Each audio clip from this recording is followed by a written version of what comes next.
I am more obsessed with Parmesan cheese than Nutty Foodie Fitness is with peanut butter.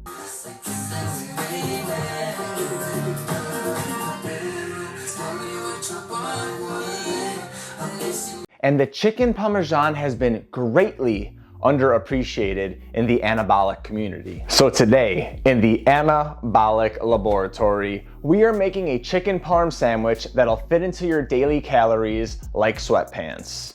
Nice and easy. My name is Nick. I have my master's in exercise physiology and I make anabolic recipes and also review anything to do with the fitness industry. So if you're into that kind of thing, like this video and subscribe to the channel. If you're ready to grate Parmesan cheese straight into your mouth like I do every day, then let's get into it.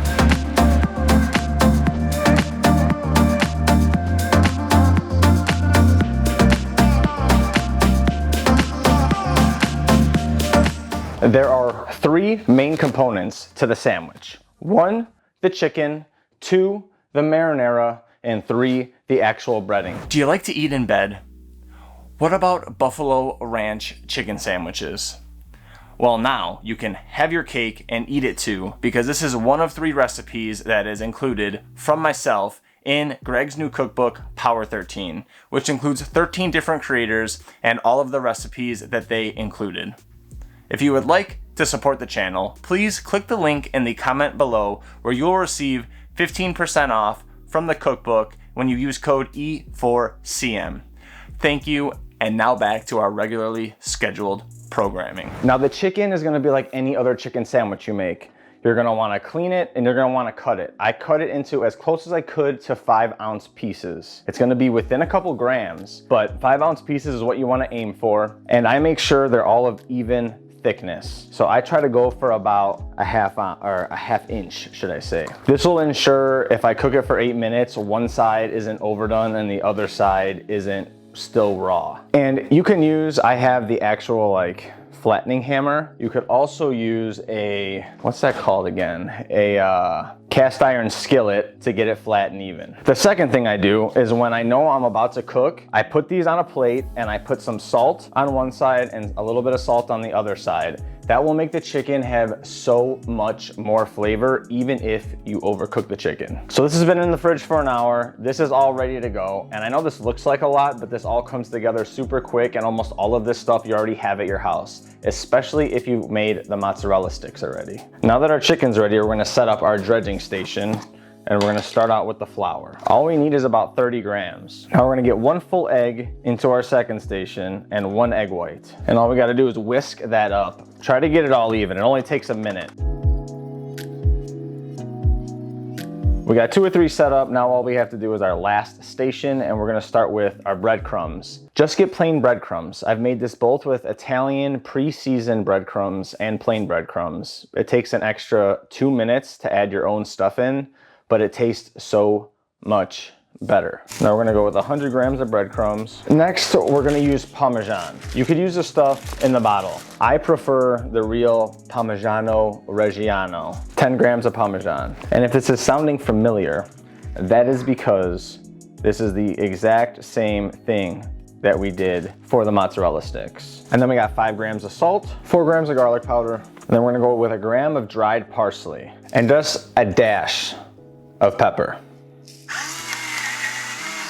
Now we're gonna mix this all up and we're going to quickly dredge. Literally 2 or 3 minutes, the dredging is done. Very simply, we wanna put our chicken into the flour. Make sure you have 1 dry hand, 1 wet hand, and really get the flour in all the crevices if you can. Then we're gonna go into our egg mix. And again, super simple, just make sure everything's wet. Sometimes the flour doesn't like to stick. Just give it another dunk and it will all be nice and wet.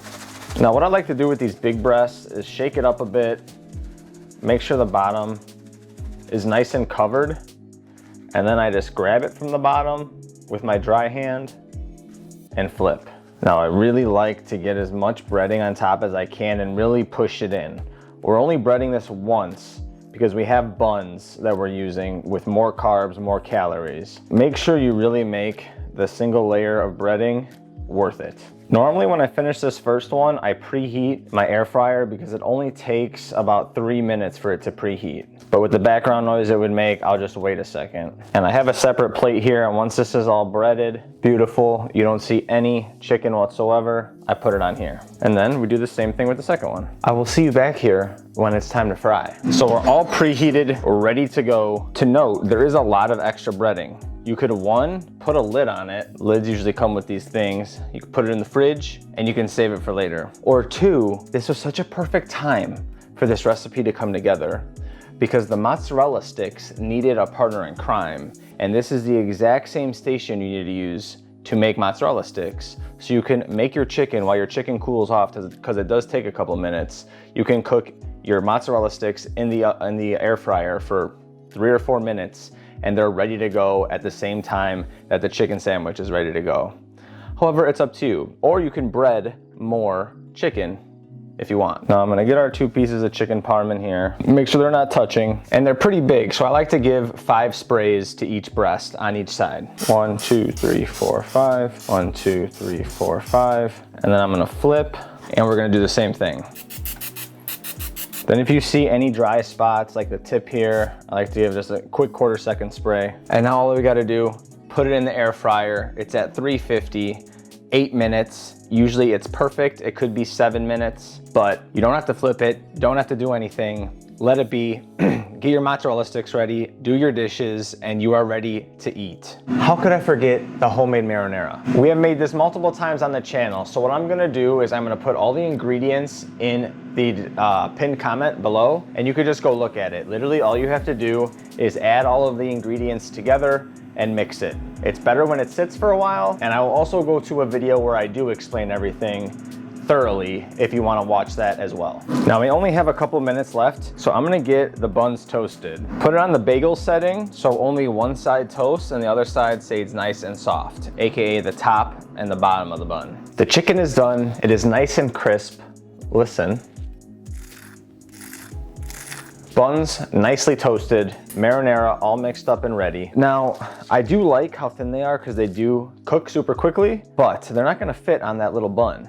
So I like to cut these in half. And we place on our bun however you would like. Perfect. Now we got our sauce. Like with how I measured everything, I took the average of how much sauce I put on each one, and I usually put 40 grams. 40 grams of sauce is 14 calories. So if you like extra marinara, you want it just drenched in marinara, cover it up. You're not gonna use many calories at all. Or if you don't like it at all, don't put it on. But I guess why would you be on a chicken parm video? The last thing that we need to do is put our parm on our sandwiches. Now I'm gonna put 5 grams on each. And just like the mozzarella sticks, in under 30 minutes, you can have 2 chicken parm sandwiches ready to go, hot and fresh, right out of the fryer. Pretty much, this is the only way. This is gonna be a guesstimate. Like I said, you can't get the chicken exactly how you want it. The breading, you're gonna have a gram more, a gram less, a couple grams every time. Gonna be a little bit different.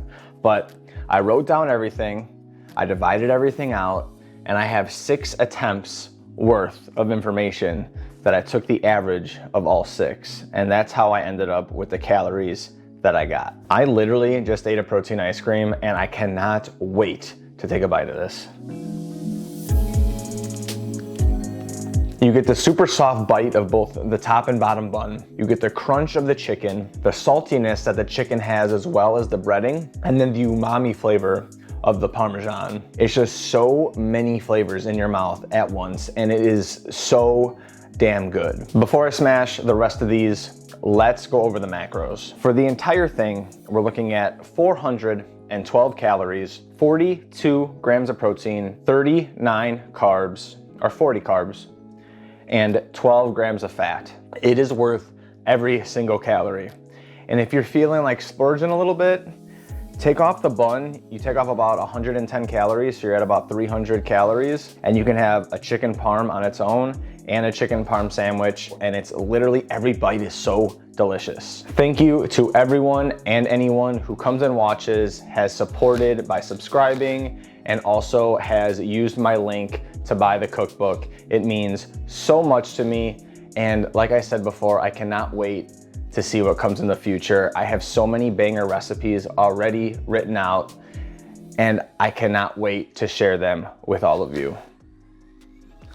But until next time, I will see you in that next one. Deuces.